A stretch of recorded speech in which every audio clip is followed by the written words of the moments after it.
Greetings and salutations to our fine podcast audience.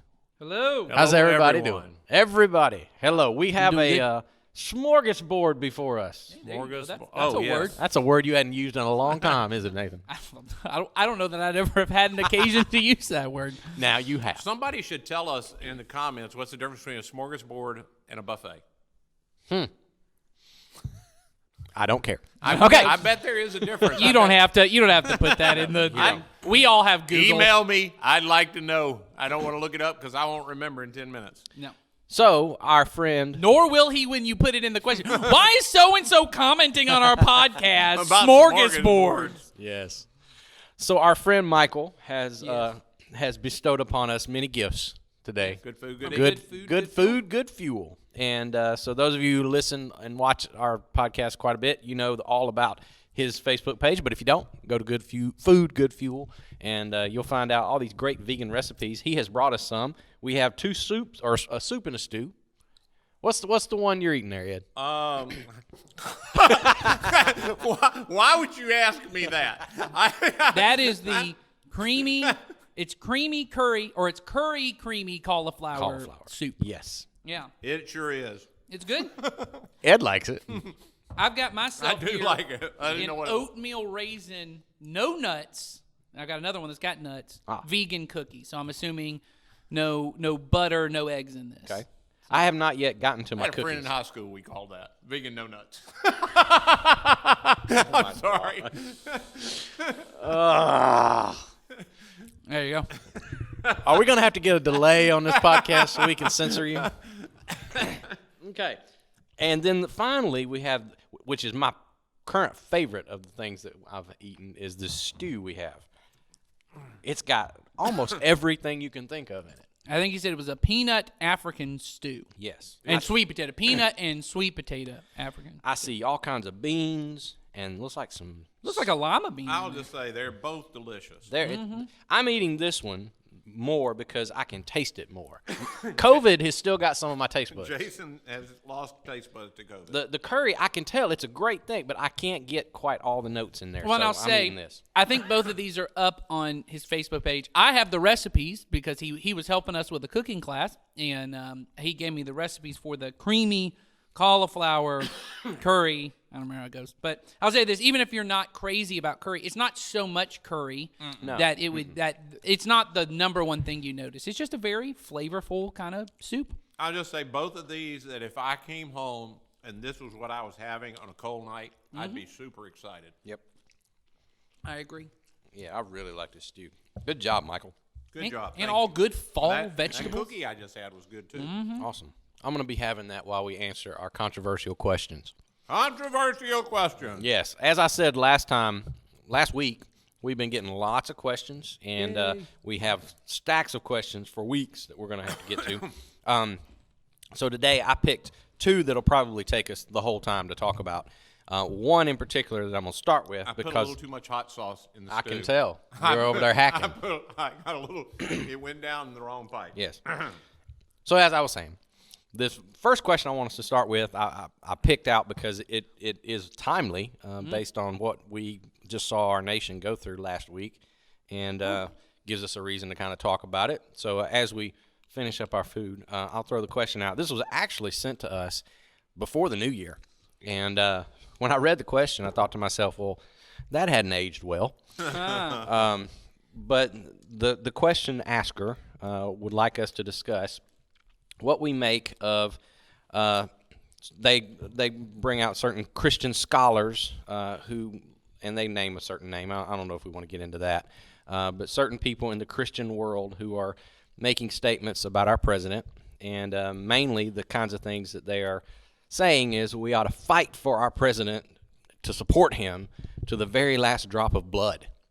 And what do we make of that sentiment? So, what do we make of that sentiment, gentlemen? Well, I disagree with him on so many fronts. One, I guess he made that statement after the election, and I know a lot of people are upset about the election because of the dubious rumors that are floating around that don't seem to have any basis in reality. True. And so I disagree with him on the basis of that. It seems like not a very patriotic thing to say. And then he's got Christian attached to it now. Yeah.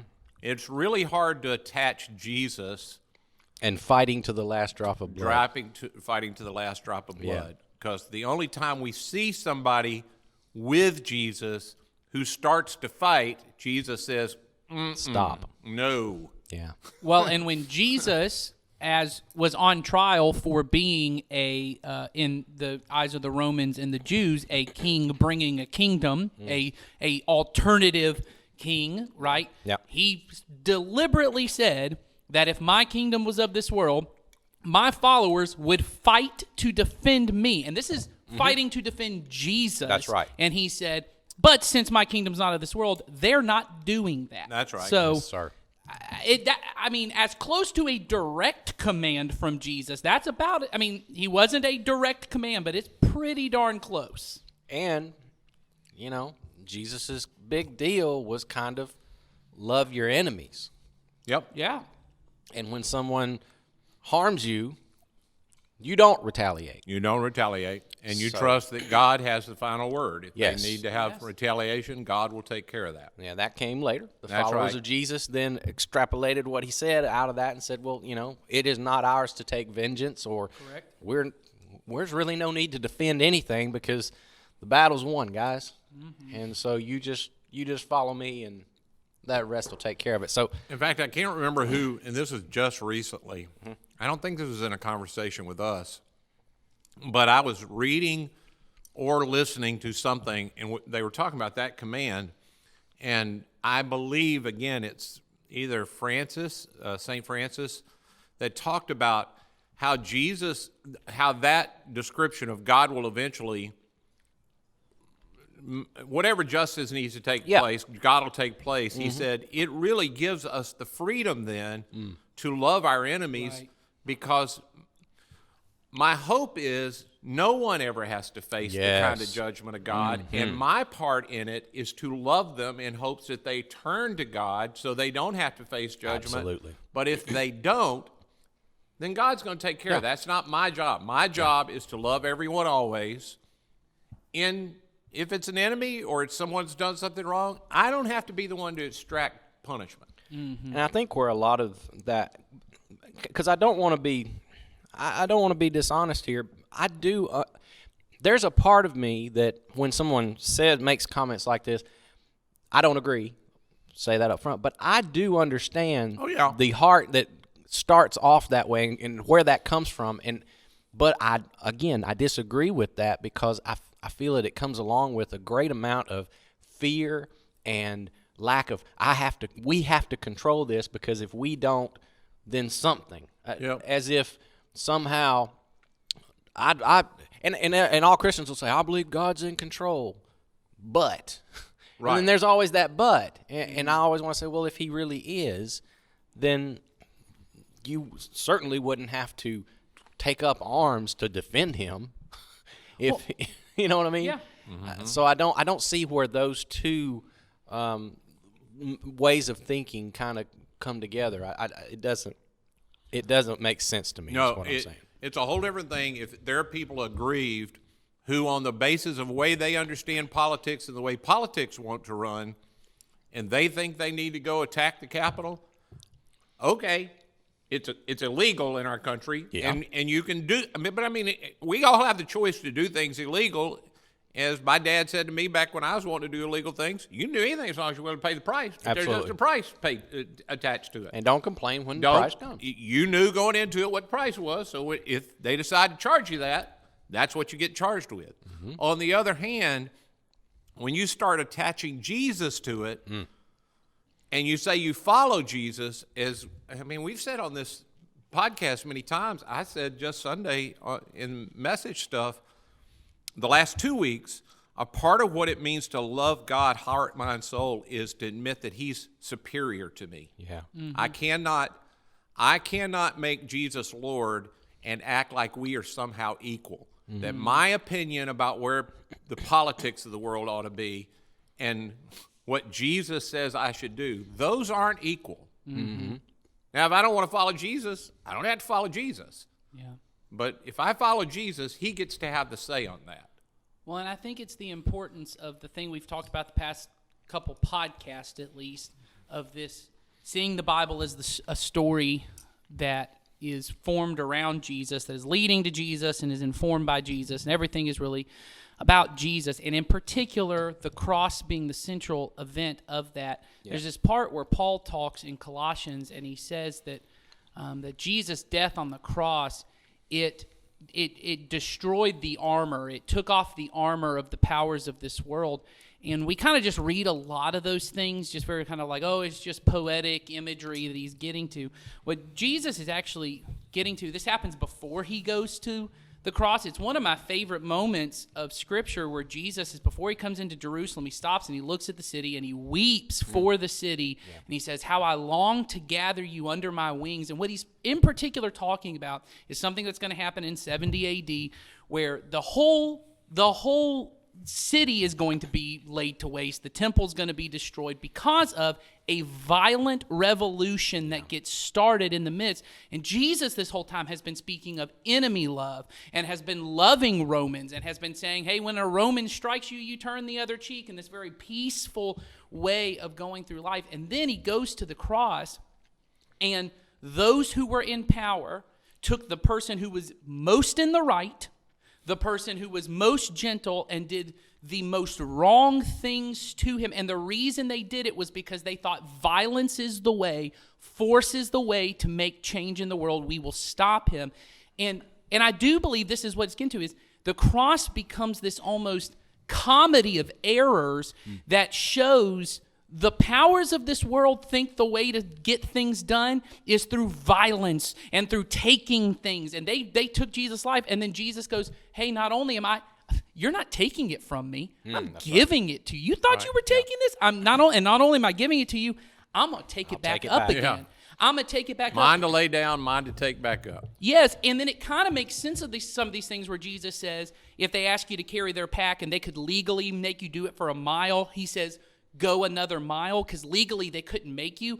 And the almost image is that these Roman soldiers now are chasing them, go, no, please don't take it another mile. And it's almost this comedic thing that Jesus is doing, is he's saying, here's a third way of dealing with things. Here's a third way, which is, one way is when I don't get my way, I'm going to fight. I'm going to force my way. The second way is lay down and just take it. But there's this third way that's possible, which is I become gentle and peaceful. I don't suddenly say that things I think were wrong are suddenly right. I can still be very vocal about, hey, I think this is wrong, or I think, in any case, I'm not just talking about politics, I'm talking about anything, in relationships. Right. That there's this third way, and what we see is it does shame to the other side when they think there is a forcible way to make something happen, and you say, no, the peaceful way of Jesus is the path forward. Life comes from death, victory from defeat. It's so important that we're rooted in that story, and we don't see ourselves as David and Goliath, or I'm the part of the story where we're going to go kill all the Philistines, or we're going to do. You're just taking things out of context at that point. Yes. All right. Anything else to say about that? No, I think almost like last summer when we talked a little bit after George Floyd was killed. I don't feel as culpable on this, because I've stood and talked for a long time now that we shouldn't marry Christianity and politics. Yeah. And so I feel like I've tried, but I watch people in our church that are just all in knots over this, and I go, maybe I should have tried harder, because there is no reason for any follower of Jesus to ever spend a moment worried about what political leader is in charge, because we don't think they're in charge. Yes. Amen. We don't believe they're in charge, so it doesn't trouble us. And people go, well, so you don't care about what happens? Sure, I care about what happens, but I know what is going to happen. Well, I care about it in light of what it does to people. Yes. Mm-hmm. And the main thing I see happening to people right now is our reaction to what really we don't have as much cards to play in as we think we have to play in. Yeah. That's a good point. And excuse me, and I was saying this to somebody, I think my wife the other day. I said, I just don't understand the amount of, like you said, Ed, fear and worry that Christians put into each and every single political shift when we've seen every one of them take place in our lifetimes. We've seen the pendulum swing from one end to the other, and each time the people on the other end of the pendulum swing were decrying the country's over and it's all going downhill, that Christianity's in trouble or the church is in trouble or your freedoms are in trouble. And every time it swings back, the other side says the same thing. And it's like, at what point are we going to decide, well, maybe we're just wrong? Yes. Maybe we are overreacting just a little bit, and maybe we need to come to some sort of sane kind of. Well, and the sad part is on all of those pendulum swings, because I am old enough to have watched. I had a guy ask me recently, so are you happy that that one party controls all the branches of government? And I took me a while to answer, and I said, I'm 61, so I had to think back over the course of my life. There are probably 3 or 4 times where this has been the case. Yep. And I can think of when it was good, and I can think when it was bad.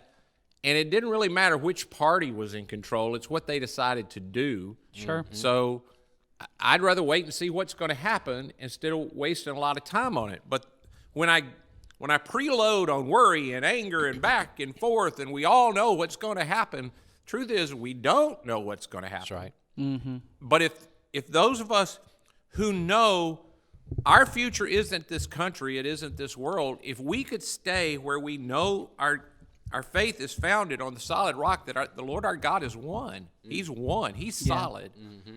Then when everybody else is swinging by, we could go, hey, I'm sorry you're so upset. Hey, there's a calmer way. There's a more peaceful way. There's on both pendulum swings. Yes. If we had a solid place would be really attractive to people right now. Yes. But because Christians keep jumping on the pendulum. Mm-hmm. Somebody just came to me last week when all of this stuff was going on, and they had people at my work just keep coming up to me all day long, and they're scared to death. And these were conservative Christian people, and they said all keep walking up to me all day long at work and going, aren't you worried about where this country's headed? Aren't you scared of what's about to happen? And they were, of course, coming to me and saying, what do I say to that? And I said, you're dealing, obviously, with people who have done what we talked about last fall. They have placed politics ahead of their faith. And I said, the best thing you can do, if this is truly a person of faith, is you got to help them switch that and say, come on, who you follow? That's right. Where's your hope lying? Because it sounds to me like your hope is in a government. Yeah. Or in a political party. And come on, let's come back to that. We're Jesus followers. We follow him, and there's a better way. Well, and I think and what you guys are hitting on, I think, is the absolute. It's the hardest part for me in dealing with followers of Jesus. Most things around politics or most situations is. Our what we were called to be, Jesus says, I'm going to give you power before he returns to the Father. He says, I'm going to give you power and you'll be my witnesses. And that this word witnesses, our job is to just live in such a way and to speak in such a way and to interact in such a way that my life is a witness to that, and not some apologetics or, that evolution or creation, not these kind of things we get bogged down in. A witness to something that happened, that Jesus rose from the dead, and ever since then he's bringing new life, new creation. As you've said, he's the solid rock I stand on. There's lots of different ways you can phrase that, but in the end, what I'm bringing to is that my life is a witness that what happened 2,000 years ago, it happened to me personally. I can see it happening in our world, and my hope, it rests in that idea, that story. And when we take it out of that, and I believe, anytime I hear someone say, because I have this a lot, the thing that you're talking about where you turn it to someone and you go, well, who do you trust? Don't you think God's... I remember this at the beginning of all this COVID stuff, and still people are very freaked out. Sure. And you would say, but, where's your trust? Remember where God is. And they go, well, I know God's in control, but anything that follows after that... Every time you say but, that means forget everything I just said. That's Right. exactly right. There has to be this place where we step in, and I know we have a question that's coming up in a couple weeks. That this does not absolve anyone from having to live responsibly, That's right. or to No. love my neighbor. But where my hope lies, where my certainty in life lies, it is rooted in the fact that Jesus is in control, and that what he did on the cross made peace between us and God, and us and one another. It's me choosing to live in that story that does bring peace into this world. Well, and if you think, I was thinking when you were talking about the witness thing, I'm supposed to be ultimately a witness that the resurrection opened the way, as Jesus prompted it would, for me to enter kingdom life. Right. That my deciding to enter my life into the life of Jesus, I get entered into the kingdom. And although there is no human government that's been able to last since the resurrection, that one thing, that kingdom is ongoing. So everybody puts their hope in any government, any monarchy, any government, in any form. They are witnessing to something lesser than. Yes. So I should be living a life that is witnessing to. And so when somebody says, well, ultimately, I care about our country, I want to do the best I can, but my ultimate hope, and I mean really my ultimate hope, I don't lose any sleep over what's happening. No, sir. I don't lose any, it doesn't cause me any distress, because ultimately I have a king that's still on the throne. I have someone that takes care of my every need, and Jesus has said, this world is a perfectly safe place for me to be. Yep. Yep. Regardless of who's in charge. Yeah. Yeah. Well, because Or we know thinks who they're is in charge. Or thinks they're in charge. Yeah. Right. I was and- about to say, because I know and who's in charge. He chose the time and place that I would be born. I take that verse very literally, yeah. that God at some point decided, hey, it's time for an Ed to get on the planet. And so he knew that I'd be in this situation, so I have to believe that this time, with all that's happening, is a perfectly safe place for this 61-year-old dude to live confident in the kingdom. And also for my 8-year-old granddaughters. Right. Perfect time for them to be in the kingdom in this world. And God, in his providence, also knows if, again, he gives us the choice to do this, but if I live in that reality, what difference it could make in this Yes. world, he knows that as well. Oh, Whether yeah, or not we're absolutely. doing it is Yes. a whole nother thing. Well, I think about that when you say that last part that you were saying there, Jason. I was thinking when you were talking as well, Ed, of the part Esther's, right? You were made for such a time as this. Yeah. The fact that we can see that in her, or we can see it in big moments, because I've seen people saying similar things, not the exact thing, about this time we're living in, that we were made for such a time as this. But this is what we also forget. Every moment I was made for this time. So the conversation with my 4-year-old, I was made for that time, that moment. And all those little moments, they build character into me that, and we were talking about this a couple days ago, that what gets squeezed out of me ultimately shows who I am. That in moments of pressure, moments of difficulty, moments of stress, when I have a 5-year-old screaming in your face, right, and you go, how I respond says less about them than it does about me, right? Yeah. And we all get that. When you get that as a 5-year-old is behaving like a 5-year-old probably should behave. Yes, every parent has had the moment where they say, "Can you grow up and stop acting like such a kid?" And they're like, "Well, I'm 3." It's like, And most of the time I'm acting like you. yeah, sure, yeah, I'm just doing what you do, right? What comes out of me in that moment says something about me. And so every moment, and I had this thought today that I feel very much seeing this in myself, that the best thing I have to offer is not any given ability I have, not any idea I have, not any opinion I have. The best thing I have to offer is the image of Jesus in me. Yeah. That's what the incarnation means. Jesus came to be with us. That Jesus didn't send us an idea. He didn't just, and because a lot of people have this, he didn't just come as a baby and go, I'll go die on the cross now because that's all that I care about is just getting to this moment. Jesus came to be with us. And if you spend more of your time forming your own ideas and what do I think about this and what can I do, my abilities, how good, what do I do at work, that thing I do at work, that defines me and that's who I am. And you spend less time going, how am I revealing the image of Jesus to others in moments like this? man, we're missing it. Now, I'm guilty of that. I'm aware. We all are. We all Yeah. We all are. Yeah. All right. I want to get to the next question before we wrap things up today.